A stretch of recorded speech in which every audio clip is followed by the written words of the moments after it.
Now, there was a cyber attack earlier this week. Details emerged on Tuesday, and the cyber attack happened with the Musgrave group. Now, it operates Supervalu, Centra and Daybreak, and Musgrave on Tuesday confirmed that hackers had tried to access financial details of tens of thousands of customers and suppliers on its database.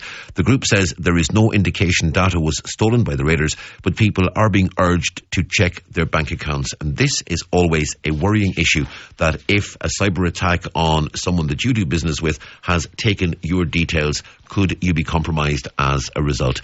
Professor Kevin Curran is a professor in cybersecurity at Ulster University. Professor, good afternoon. Good afternoon, Donald. Professor, the problem with breaches like this really is that criminals can have all your data and potentially they can use that to extract money from you, and you may well think that it's a legitimate communication. How open are people to being abused financially in this way as a result of cyber attacks like this? Yeah, data leaks like this, by no means the largest, but again, anything with sensitive data can be used by criminals for identity theft. But they can also target individuals to give up something important like a password or access to their banking sites, because the phishing emails, as we say, that come in, they will have more identifying features. They'll be able to know your location, your first name, for instance, and you're more likely to click on something which then downloads something onto your computer, and then you're open to,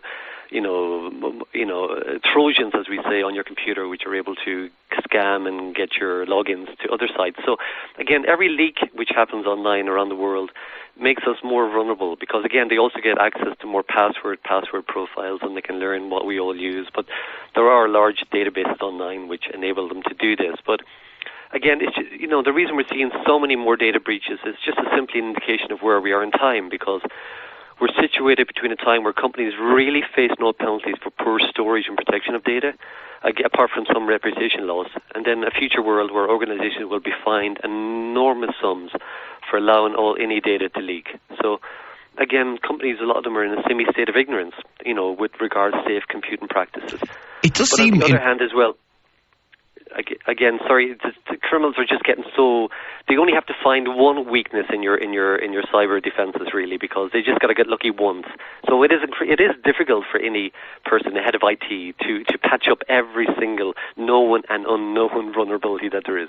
It does seem, though, that we are in a time where people are more and more conscious of security and more conscious of the risk of cyber attacks such as this. And even though we are more conscious of them, and even though we know of the risk and we're aware of the risk, these attacks seem to be happening with more and more frequency. I suppose really the bottom line and the first piece of advice to give to people is never, ever, ever, no matter how persuasive the email may appear, never email someone your password in response to a request for it.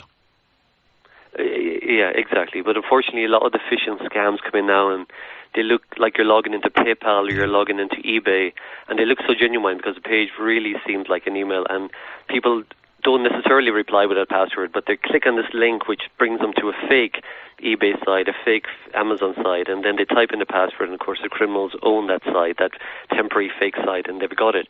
Again, and of course, even in this case here, we're seeing that, of course, the guards are informed, but we even this time last year, the Gardaí told us that there's less than 30 officers in the cybercrime unit.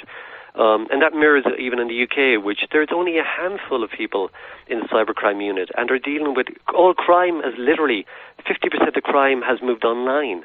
We're at this stage where, and they said that even the Gardaí this time last year, had said that they have a backlog of 6 years in some of the child porn cases as well, and that it is just so difficult because there is so much skill involved in analysing hacks like this, knowing how to trace them, and then forensically managing the digital trail of evidence to make sure that it holds up in the court of law. I do a lot of expert witnesses for court cases, and I'm familiar with how this works, and I know the hours that have gone into the cybercrime unit in Belfast in prosecution cases, and then the companies. It's just so difficult. So really, when it comes to when something happens online, really, we just, and I'm not blaming the Gardaí, because I mean it's more the funding available for this online crime, because it just requires skilled personnel, and of course in jobs and computers there are so many, and of course public sector sector really finds it hard to match the salaries which are out there for the people who can do this, that they generally go into industry. So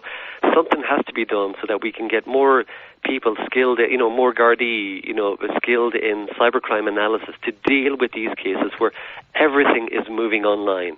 And of course, we're left in the old-fashioned ways where, the old-fashioned crimes are getting less and less.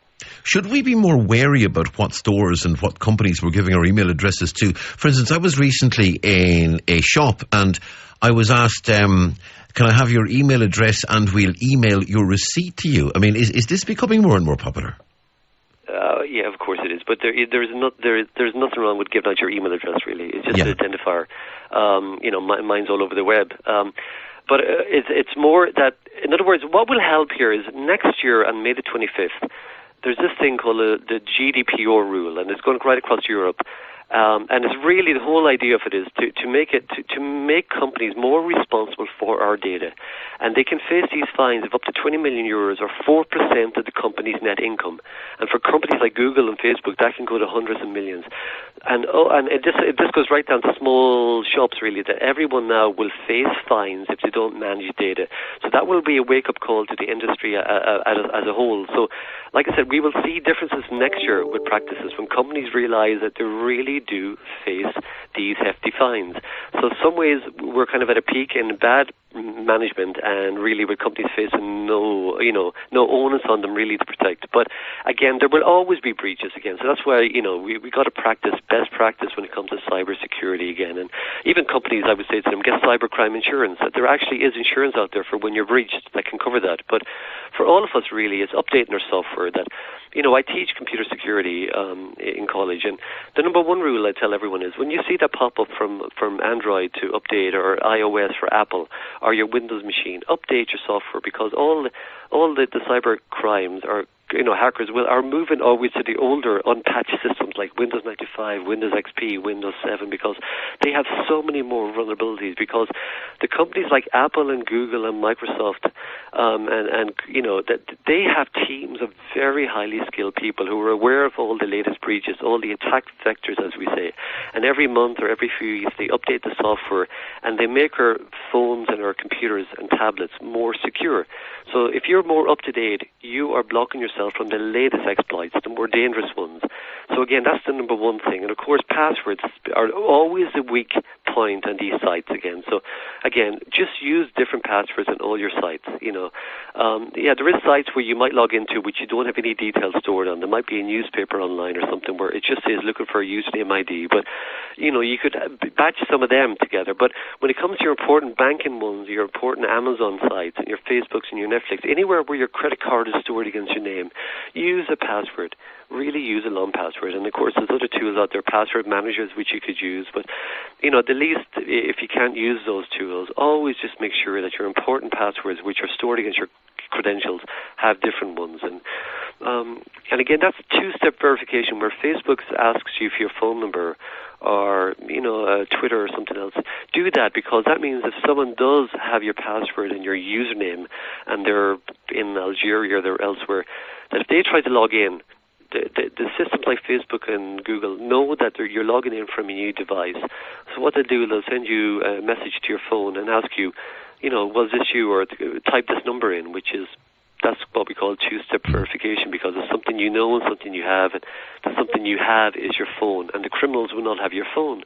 So these protect your important, and a lot of sites are moving to this. So when the sites do ask you for your phone number, it is worth registering with them, because that can be the key to having all your accounts compromised and actually not being compromised. And we should be checking our bank accounts as well, being told, particularly in wake of cyber attacks like the Musgraves one, just to make sure that we haven't been compromised and money isn't starting to disappear from our accounts, particularly, I suppose, as you say, if people have our credit card details. Exactly. You should always check your account, your statements on a regular basis. And there are sites like Have I Been Pwned, which is Have I Been, PWNED. And if you register your email there, it's run by a legitimate security researcher, and he kind of manages all the major data breaches around the world. And that will email you if any data breach happens online, and your email is part of it. You get an email telling you that, www.xyz.com was breached, and your email was in there. So then that allows you then to change your password for that site, but also to think about, have I ever used that password on other sites? Because if you have, then attackers will also be using that to try to get onto other sites. Because even if you're in a leak like that and your username is revealed to them, they will try that on different sites because they know that the majority of people reuse their passwords. And that's the problem with password reuse, is even if Facebook's not hacked, if someone knows if your password has been identified or your username has been identified in some other website, they will use that. So again, and close all accounts once you're not using again, but and just change them on a regular basis. Change your default passwords. Whenever you buy a router or an IoT, a camera that connects to the internet or any device, when it comes out of the box, change the default password, because all of those are points of vulnerability as well. And of course, on Wi-Fi, you should treat that differently. You shouldn't do your banking on Wi-Fi, because that's so much easier for eavesdropping, because it uses a different security mode. But of course, the number one way to get to lose your information, to become part of compromise, is clicking on links in email. So just be aware of emails coming in. And of course, on a Monday morning, you're trying to get the kids ready, and an email comes in and it says that your PayPal has been compromised, or that you can't you can't pay for an item on PayPal, or you can't pay for an item. You got to click here to verify. People just clicking it without thinking, because they want to make sure that they paid for that item that they're waiting for, and they don't want to delay it, and maybe later they think about it. But again. And there are some of these appear to be speculative, because I have on occasions had emails purporting to be from a bank asking me for my password because there's an issue with my account. I don't have an account with that particular bank. But I suppose their thing is send the email to a couple of 100,000 people, and if 3 people respond, that's 3 people they could potentially compromise. Exactly. I mean, yeah, they have what we call these compromised bots, or these machines online, which, again, it could be your machine. That some of the times this malware, which resides on people's computers, all it does is also sends emails out to other people. They're using your processor, they're using your electricity to also email people in these massive scams where they send out, hundreds of millions of emails really, and they only need a percentage of people to click on them. And of course, the more you're online, because it's very hard to educate someone from day one about what's a phishing email. You just get a sense for it as you become more experienced. The more you use the internet and email, you just get a feel for what are daft emails or what are the scam ones. But you got to forget that every day in this country or anywhere around the world, there's new people coming online. There's older people coming online. They've gone to recession and they've started to use email, and other people who've never had time to use it. So those people are the ones who are most likely to click on these emails and get scammed. And we read about them all the time, people getting drained. And unfortunately, last year or a few months ago, for the first time, we've seen banks kind of put the onus back on people again when their accounts have been compromised. In the past, if you lost money online through your bank, the bank just covered it. But now that they're coming along, and because it's becoming so prevalent, that they're saying, well, actually, your password wasn't as strong. We don't believe you use a secure password, so therefore the onus is on you. And now that's a worry when it comes to online banking.